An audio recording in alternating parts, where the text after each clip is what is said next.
A promotion email arrives on a quiet Tuesday morning. You read the number once, then again, just to be sure. A 30% raise. For a moment, every worry seems lighter. You imagine breathing easier when bills arrive, saying yes instead of no, and finally feeling like you have made it. It feels like the finish line. 6 months later, something strange happens. The excitement has faded. The apartment is a little nicer. The phone is newer. Weekend dinners cost more than they used to. Streaming subscriptions quietly multiply. Your social media feed is suddenly full of friends buying homes, starting businesses, and taking vacations that seem just beyond your reach. Somehow, despite earning more than ever before, the feeling returns. It whispers the same familiar sentence. It still isn't enough. That feeling is not a personal failure. It is one of the most powerful psychological forces shaping modern financial life. Most people believe that happiness rises in a straight line with income. Earn more, worry less. And to a point, that is true. Higher income can reduce financial stress, increase security, and create opportunities. But human beings are remarkably adaptable. What feels extraordinary today often becomes ordinary tomorrow.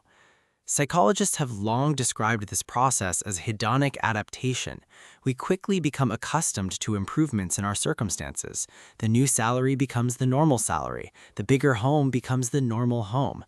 What once felt luxurious slowly becomes the baseline. But adaptation is only half the story. The other half lives in comparison. Imagine two people. One earns far more than they did 5 years ago, but everyone around them received similar raises. The other earns less in absolute terms, yet feels financially ahead of their peers. Which person feels wealthier? Surprisingly, our brains often favor relative position over absolute numbers.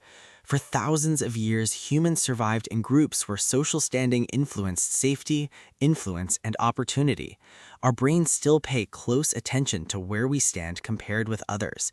Money became more than a tool for buying necessities. It became a signal of success, competence, and identity.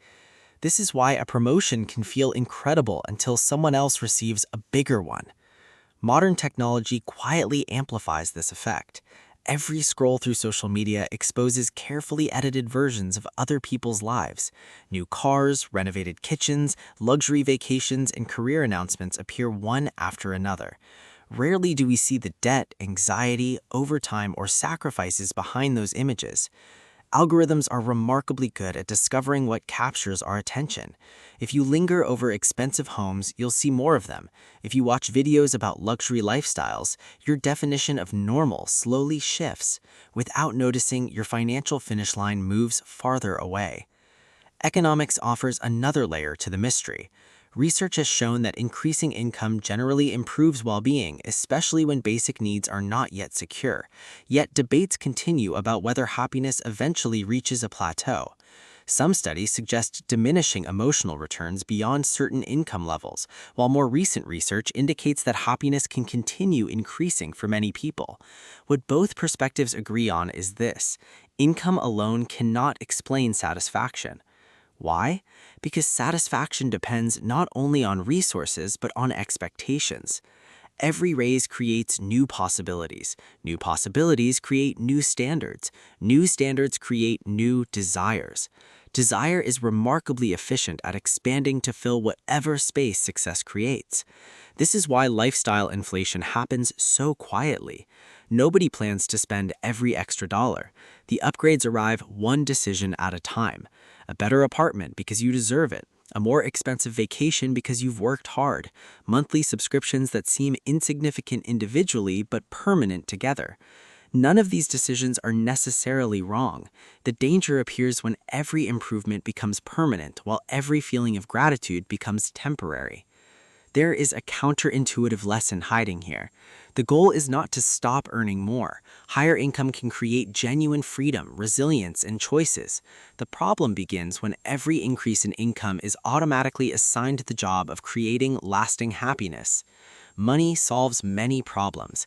It cannot permanently solve adaptation. That realization changes the question. Instead of asking, how much more do I need?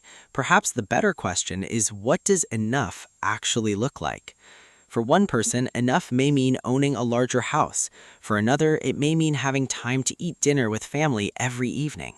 For someone else, it may mean the freedom to leave a stressful job without panic. Enough is deeply personal, yet many people allow advertising, algorithms, and comparison to define it for them.